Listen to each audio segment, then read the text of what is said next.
wasn't its technology, but its unpredictability. When an ancient alien race tries to shut humanity out of the galaxy, one bold move proves them all wrong. From ballet dancers turned soldiers to brilliant engineers building traps in space, this is the story of how humans became the spark that changed everything.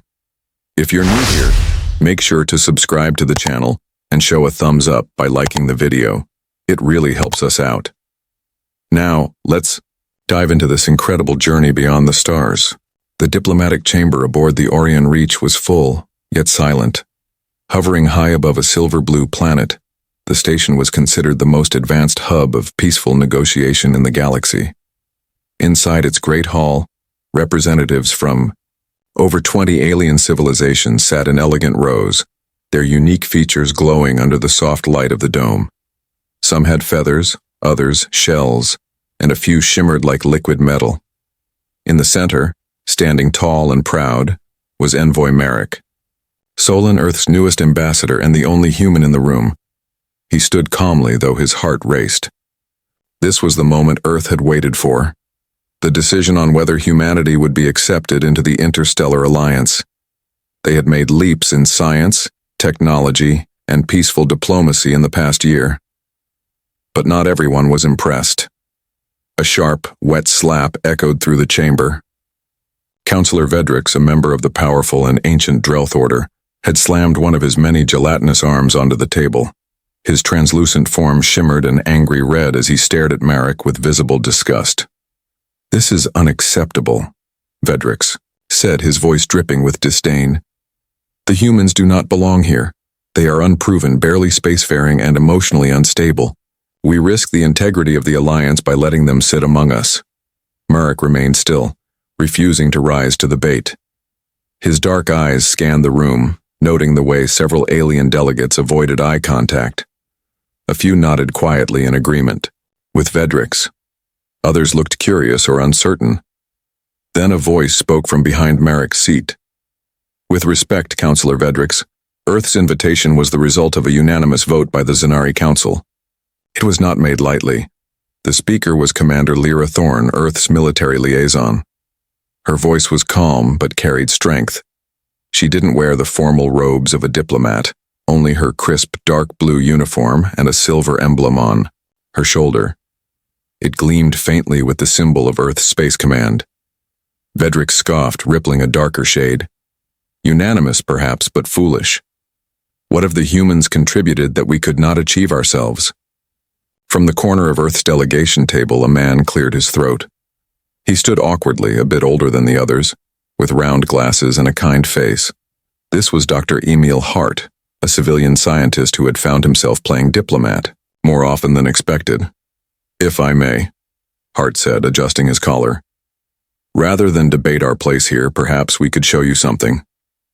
Vedrix's many eyes turned toward him, suspicious. "What sort of show?" Hart nodded to his assistant, who tapped a control pad. In the center of the room, a glowing blue hologram flickered to life. The image showed a mechanical design, a standard quantum stabilizer used by almost every ship in the Alliance. "This is the base model used across most of your fleets," Hart explained. "And this," he pressed another key, and the image shifted into a more complex structure with glowing cores and streamlined circuits, "is the upgraded version, designed and built by human engineers in under 8 months. The room leaned in. Even those who had been silent now showed interest. The hologram expanded, displaying numbers, diagrams, and comparisons. "Energy efficiency improved by 43%, Hart continued. "Reduced transit strain by over a quarter, and a significant drop in material fatigue. It's already been installed in over 200 ships across the galaxy." A soft wave of murmurs spread across the room. A delegate with shimmering fins actually whistled in surprise. Vedrix tried to regain control. "That proves nothing. Efficiency is not the same as wisdom. The humans are reckless. You tinker with technology without fully understanding its effects." Commander Thorne finally stood. "We do test everything, Counselor, rigorously. But you're right. Humans do tend to explore before we're told it's safe. It's part of who we are. Sometimes it works, sometimes it doesn't." But it's always how we learn. A tall, thin alien sitting behind Vedrix suddenly spoke. This was archivist Tolan Vey, a historian known for rarely giving opinions during political sessions. "May I ask," he said slowly, "how did the humans develop this modification so quickly? Such breakthroughs often take generations." Hart smiled softly. "We worked together. Scientists from 15 different nations. A lot of sleepless nights. A few explosions. And a very stubborn intern named Millie who insisted we were doing it wrong until we listened." That made some delegates chuckle. Even Vey cracked a smile. The silence that followed was different now. Less judgmental, more thoughtful. Vedrix still looked unconvinced, but the tide had shifted. Curiosity had replaced doubt in many eyes. Just then, a quiet tone sounded from the chamber wall. A message had arrived. Commander Thorne stepped away to read it. When she returned, her face had changed.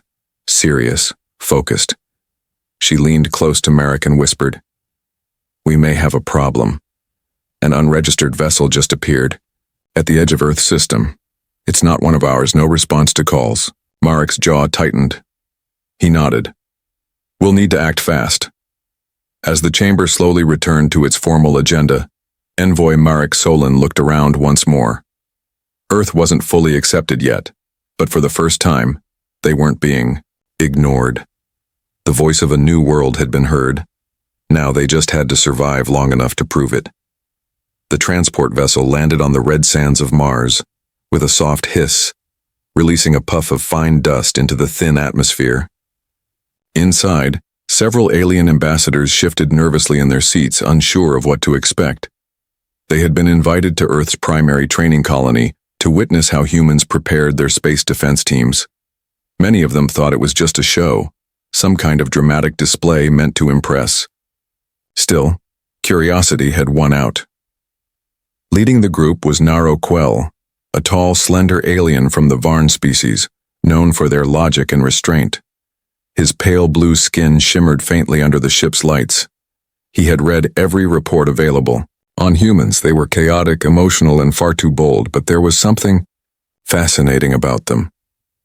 As the doors opened, the aliens were greeted by Sergeant Orrin Hale, a gruff man with a voice like gravel and eyes that had seen too many battlefields. He gave a quick nod and motioned for the group to follow. "Welcome to Training Sector 12, Hale said as they walked through the corridors of the underground base. "This is where we teach our recruits how to handle everything from equipment failure to hostile encounters. You'll be observing a simulation. Today, combat and rescue combined, real drills, no tricks." Naro raised a hand. "How long have these recruits been training?" Hale looked over his shoulder, his face unreadable. 26 days. A ripple of surprise passed through the group. One ambassador let out a nervous clicking sound. "That's hardly enough time for basic preparation," Naro said. "You'll see," Hale replied. They arrived at a large observation deck with a clear window overlooking a wide training arena filled with obstacles, crumbling walls, mock shelters, smoke vents, and overhead drones humming silently above. Moments later, a door opened at the far end of the arena. 20 human recruits jogged into view in tight formation. They looked young, most no older than 20. But their movements were sharp, deliberate. Each wore a fitted uniform with patches, showing their division and role. Despite the speed of their entrance, they remained silent and focused. "Attention," barked a voice from behind them. The recruit stopped instantly, snapping into position with military precision that startled more than one alien delegate. One recruit near the middle, a young woman with close-cropped hair, smirked slightly as, if amused by the alien's reactions. Naro leaned closer to the glass. "They are very synchronized." Beside him, another alien delegate covered in short, colorful feathers tilted her head. "They're so soft. No armor. Are they not vulnerable?" Sergeant Hale gave a dry laugh. "Let's ask one of them," tapped a small console and the glass turned into a communication screen. The smirking recruit stepped forward when called. "Cadet Bryn Elric," she said, standing tall. "Reporting as requested." Hale raised an eyebrow. "Why don't you tell our guest your background, Elric?" "Yes, sir," Before joining the Corps, I was a professional ballet dancer. There was a pause. Then the translation devices began to sputter, trying to explain ballet in the context of 7 different alien languages. A few of the ambassadors blinked slowly, trying to process what that meant. A dancer? Naro asked, clearly puzzled. Yes, Bryn replied. Turns out grace and core strength translate well into combat training. Without another word, she turned back into line. The simulation began. Loud alarms sounded and fog spilled into the arena. The recruits sprang into action, splitting into teams. Some provided cover fire against automated drones. Others navigated damaged terrain to rescue mock survivors. They moved with agility and teamwork that impressed even the most skeptical alien. As the test continued, the aliens observed more than just tactics. They saw humans adapt on the fly, changing plans mid-mission. One team encountered a collapsed tunnel that blocked their path. Rather than waiting for help or abandoning the objective, they built a temporary support system using nearby debris, then crawled through and completed their rescue. They improvise, Naro muttered, almost to himself. With confidence. The simulation ended after 20 minutes. The recruits returned to formation, breathing hard but holding their posture. Sweat clung to their foreheads, but none complained. Instead, a few exchanged grins, their energy still high. Sergeant Hale looked at the ambassadors. That was the easy version, by the way. We removed the live fire segment and toned down the weather elements. You train them in storms? Asked the feathered delegate, wide-eyed. Sometimes hail, sometimes sand. Depends on the day, Hale said with a shrug. Naro was quiet as they returned to the corridor. He had expected arrogance or showmanship. What he saw instead was discipline, creativity, and, most surprising of all, joy. The humans laughed together after the test. Some high-fived. One sang under her breath as she walked. Outside, a small child ran past with a toy spacecraft, giggling as he played. The aliens watched him, realizing that this was also Earth. Hardship and hope, side by side. Back aboard their ship, Naro wrote a short message to the Interstellar Council. They are not like us, he began. And perhaps that is exactly why they must be included. The message came in during the early hours of Martian night, when most of the base was quiet, and the sky above the dome shimmered with stars.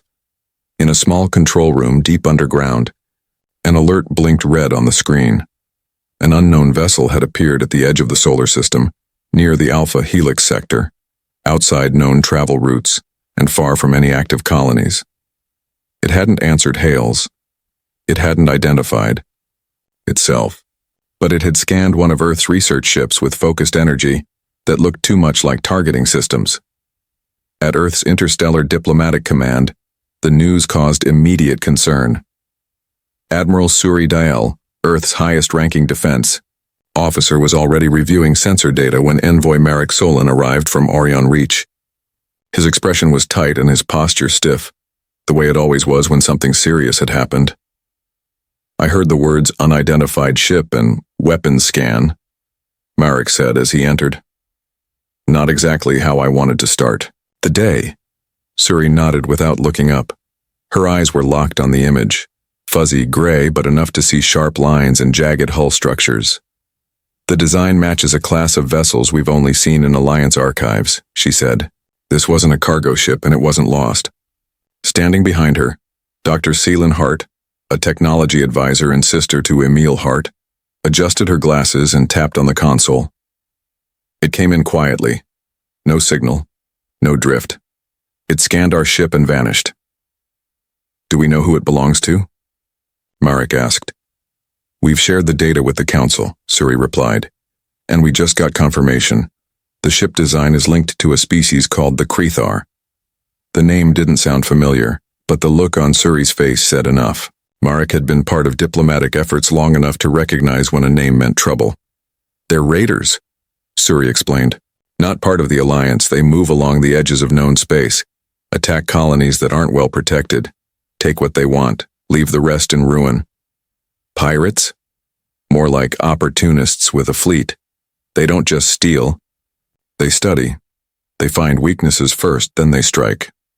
Merrick exhaled slowly. And Earth just got noticed.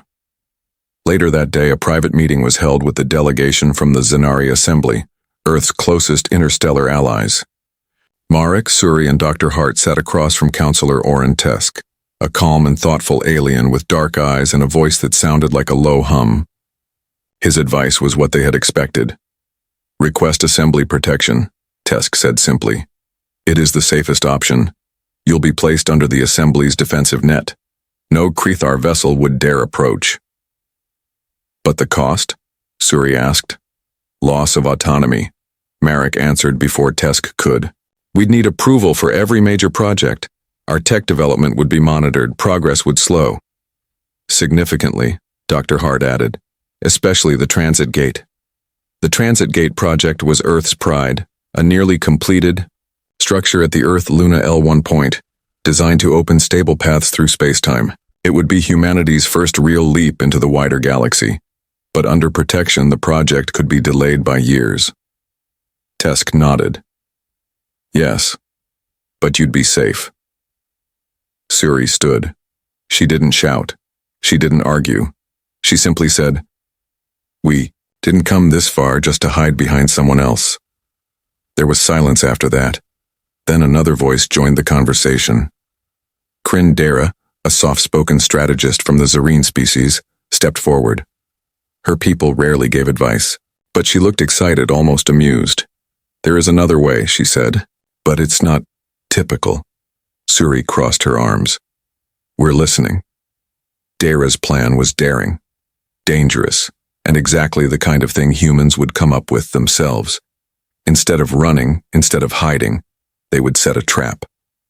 The Krethar wanted the transit gate. Let them try to take it. But what they didn't know was that the gate systems were being modified, subtle changes hidden in plain sight, designed not just to defend, but to disarm and confuse. They would make the gate appear vulnerable, just advanced enough to be tempting, not strong enough to look protected. It would be bait. And behind the bait, Earth's first tactical space fleet would wait, quiet, cloaked, and ready. We've already begun testing the modifications, Dr. Hart said. We can finish in time. Assembly Command will never approve this, Counselor Tesk warned. We're not asking, Merrick replied, but we would welcome your advisors. Tesk looked at them for a long moment. Then slowly, he smiled. You humans have a strange habit of turning desperation into strategy. Merrick nodded. We prefer to call it improvising. Preparations began immediately. Drones were deployed, power signatures were adjusted. Engineers added new systems that would confuse Krethar sensors and disrupt their communications. Everyone knew the risks, but they also knew the stakes.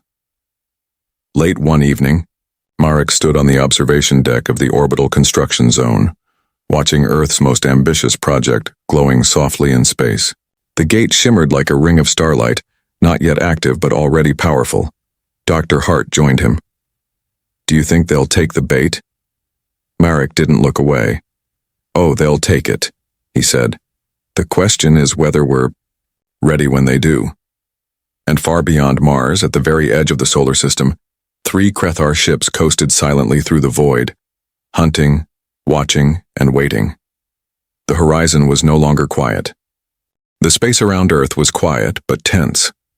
On the surface, the massive transit gate floating near the Earth-Luna L1 point looked calm, like a sleeping giant.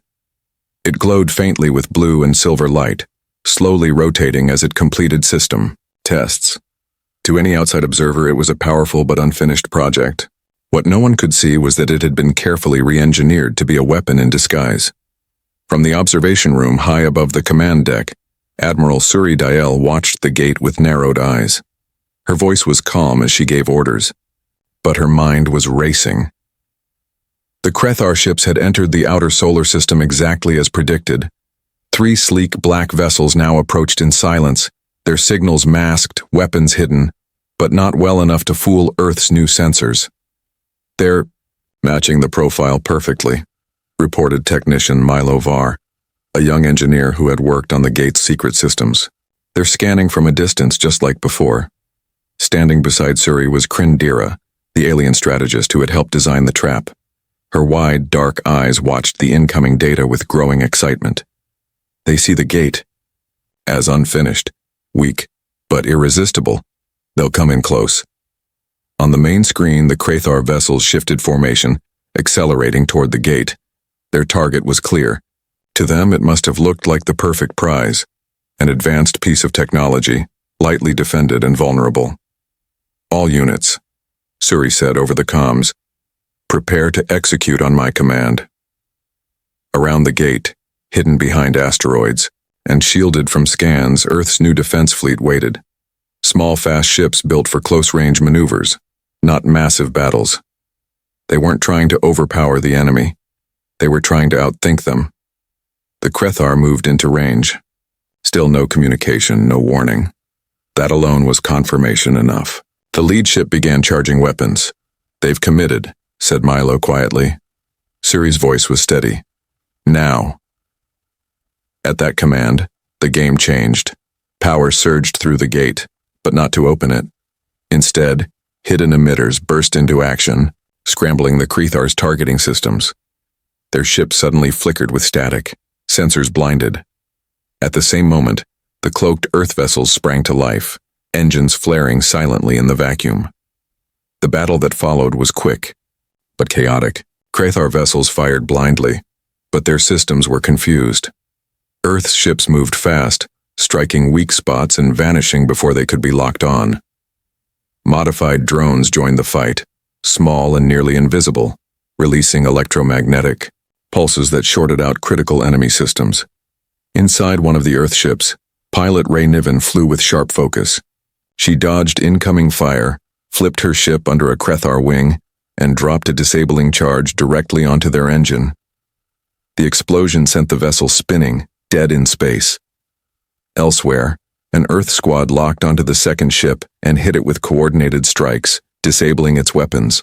The third Krathar vessel, realizing the trap too late, tried to flee, but it had already been marked. A hidden signal from the gate activated a second pulse, freezing its systems just long enough for Earth ships to close in. Within an hour, the attack was over. All three Krathar vessels were disabled, their crews unharmed but contained. No lives had been lost. And Earth had defended itself, not with brute strength, but with planning, speed, and creativity. Back in the observation room, Suri let out a long breath. Milo laughed with relief. Dara clapped her hands once, a smile spreading across her face. You did it, she said. You really did it. Suri turned to her. No, she said. We all did it. The message was sent to the Interstellar Council that same day. Not to boast, not to gloat, but to show that Earth could protect itself and protect others too. They didn't ask for special treatment. They didn't ask to lead. They simply asked to stand as equals. A week later, Envoy Marek Solon addressed the assembly. His speech was short but powerful. Earth is young, yes, and we're still learning. But we are not afraid to try. We will help build the future, not just for ourselves, but for every species willing to walk beside us. We're not perfect, but we are ready. There was silence, then applause. From some it was polite, from others it was genuine. But from a few, perhaps the ones who once doubted Earth the most, it was full of respect. As the applause faded, archivist Tolan Vey closed his notes and spoke softly into his personal recorder. Earth has reminded us all, he said, that greatness is not only measured by age or technology, but by courage. In the face of fear, they chose not to hide, but to build. Not to surrender, but to imagine. That spark, that will to rise, is what the stars remember. Far above Earth, the transit gate hummed with energy once again, but now it was more than a machine. It was a symbol, and it was just the beginning.